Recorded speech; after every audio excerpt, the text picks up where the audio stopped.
Hello and welcome to the Partygammon.com World Series of Backgammon, coming to you from the millionaire's playground that is Cannes on France's glamorous Côte d'Azur.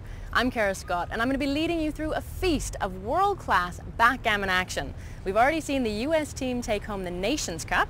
Now it's time for a bit of heads-up play as the big names fight it out for the second event in the World Series of Backgammon, the Riviera Cup. With this year's Nations Cup won by Team USA in a dramatic showdown with the Danish, the Riviera Cup looks set to reignite some old rivalries and give us a competition to remember.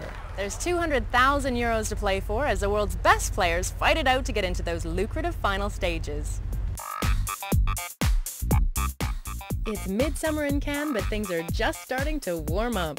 Over 100 of the world's best professional high-stakes backgammon players have landed for the 4th annual WSOBG Riviera Cup. Many of you will lose on time, but make sure to play good and fast. Good luck. Reputations can be won and lost in a matter of games. I played a hopeless beginner that made a mistake on almost every play, and he crushed me. And with cash and careers on the line, you know it'll always be interesting. Better than Las Vegas.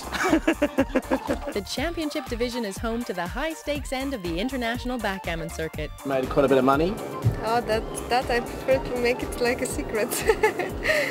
At the quarterfinal mark, competition has seen 128 of the world's best players become just 8. Recent quarterfinal play saw Georgian Nodar Gagawa beat Armenian Artur Muradian for a spot in the final 4. We misplayed Nodar almost everything. In backgammon, a beginner could beat the world champion, so that is part of the lure. And German backgammon giant Peter Heitmuller rolled true to form, doing away with Russia's Konstantin Puchkov to face Gagawa in the semis. And I rolled my best roll, and he rolled 2 very bad rolls. Bulgaria's Atanas Georgiev trounced French hopes by beating Alain Alezra in his home turf. I don't know how, but I'm lucky to win last game. It's very difficult to win this game.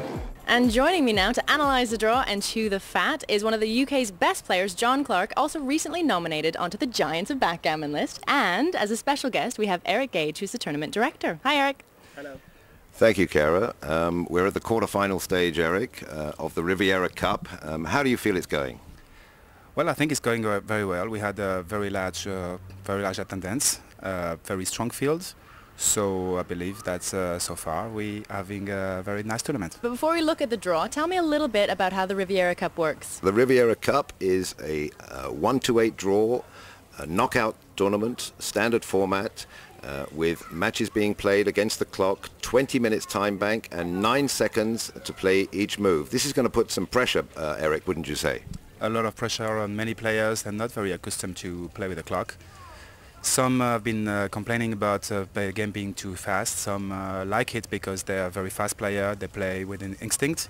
So this shows the conflict between instinct and natural play. So tell us about some of the faces that we're going to be seeing now here in the quarterfinal. Well, we're looking forward to seeing the match between Ed O'Loughlin from the United States and Sean Casey, probably in the biggest match of his life. Well, who would you have as favourite, Eric?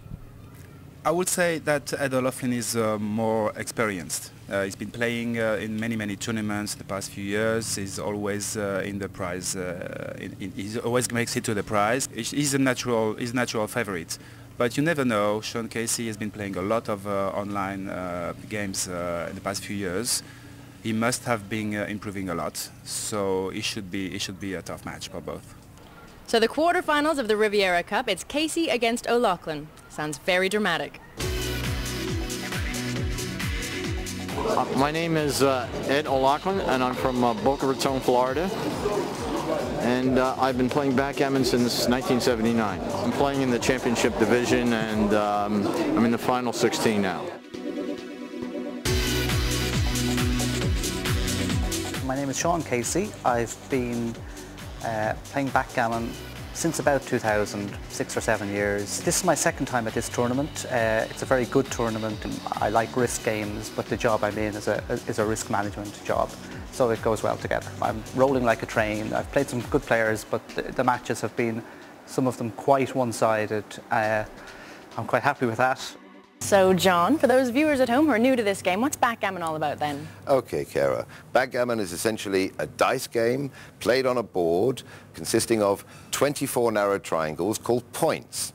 Each point represents one pip of the dice. Thus, if you roll a 4, you can move one checker forwards 4 points. You roll a 6, you can move it forward 6 points. Doubles have to be played twice. Thus, a double 2, for example, could be played like this. 2 checkers from the back are advanced 2 points, and 2 checkers descend from the midpoint, but effectively advancing 2 points as well. The overall objective of the game is to get all of your checkers into your home board and then pawn off into the checker tray. However, as these checkers move around the board, because each player plays in an opposite direction, a conflict occurs. And just to ratchet up the pressure against our teams, they also have to play each match against a clock. Players can start and stop their clock by hitting a button to their right of the backgammon board, just like this and just like that. Now, players have 9 seconds to roll their dice and make their play. If they fail to make their play and stop their clock, they start eating into their reserve time. And this could be disastrous, because if you run out of time, you lose the match. It's as simple as that. With high stakes comes high pressure. And I, for one, can't wait. So let's bring it on and go over to John Clark in the commentary box.